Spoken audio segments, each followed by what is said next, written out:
She wrote in her journal that night, "I almost gave the dog away today." She underlined the word almost.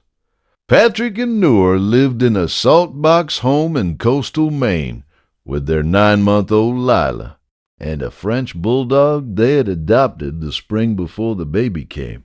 Noor was a respiratory therapist, and she had the kind of professional vocabulary that makes new parents feel safe and other people uncomfortable. The animal had always been gentle.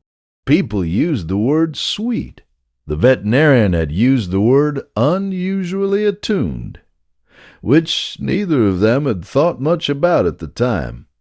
The first night it happened, the French Bulldog would not leave the doorway. He stood there with his head lowered, ears forward, his whole body angled toward Lila, as if he had heard something nobody else had. Noor stepped over him to get into the room. He did not move. She nudged him with her foot. He still did not move. He did not bark. He did not whine. He just looked at her with an expression she could not name. By the third night she had a theory. Noor had seen this kind of behavior before. A possessive animal, a resource-guarding response to a new infant. She had sat in 3 meetings about exactly this pattern. The dogs in those cases had all ended up in trainers' programs. 2 had been rehomed. 1 had bitten. She knew the data. She also knew the data did not include the cases nobody had ever written down. The cases where the animal was right. But she did not know that yet. She only knew what she had seen. That night she told her partner, "We need to think about whether he can stay near the baby. If you stay for stories about what animals sense before we do, you are in the right place. Subscribe so you don't miss the next one." They moved him out of the bedroom. They closed the door. Patrick agreed too quickly, the way partners do when they don't want to argue about something that scares them. The French Bulldog sat on the other side of that closed door for 40 minutes. They could hear him breathing. They could hear him shifting his weight. Then he started to scratch. Not a panicked separation anxiety scratch. A steady, deliberate one, as if he were doing a job he had been given and would not stop until it was finished.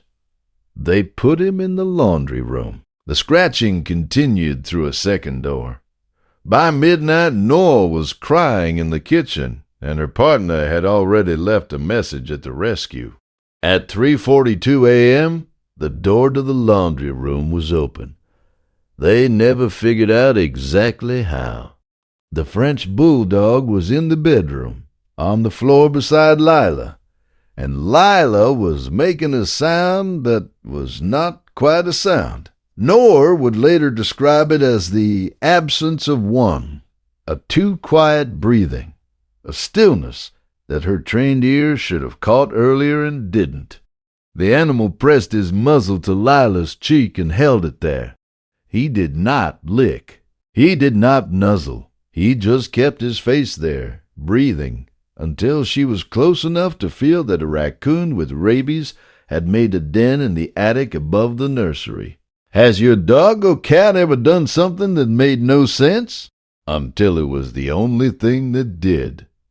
Tell us in the comments. These stories deserve to be heard. The ER attendant used the word fortunate. Then he used another one. Whoever caught it at the edge of the window, he said. Another 30 minutes and we would be having a very different conversation. He looked at the chart.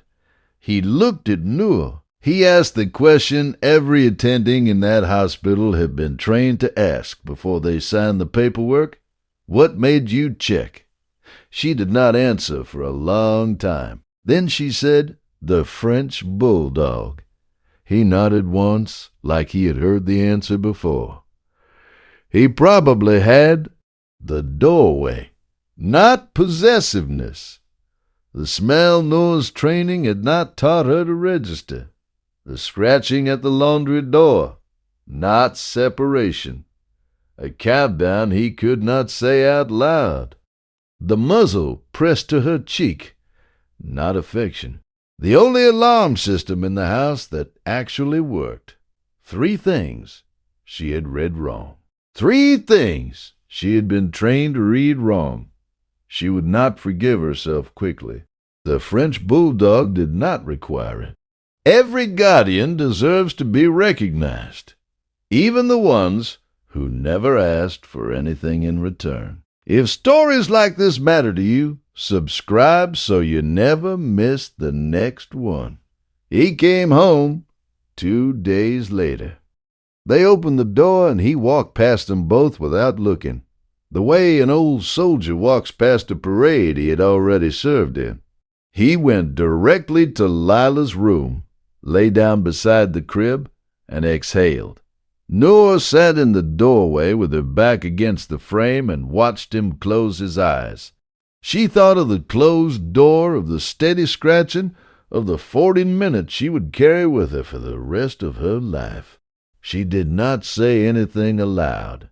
She just stayed there until the morning, while the French Bulldog kept watch on the only post he had ever claimed for himself, in a house that had almost learned the wrong lesson.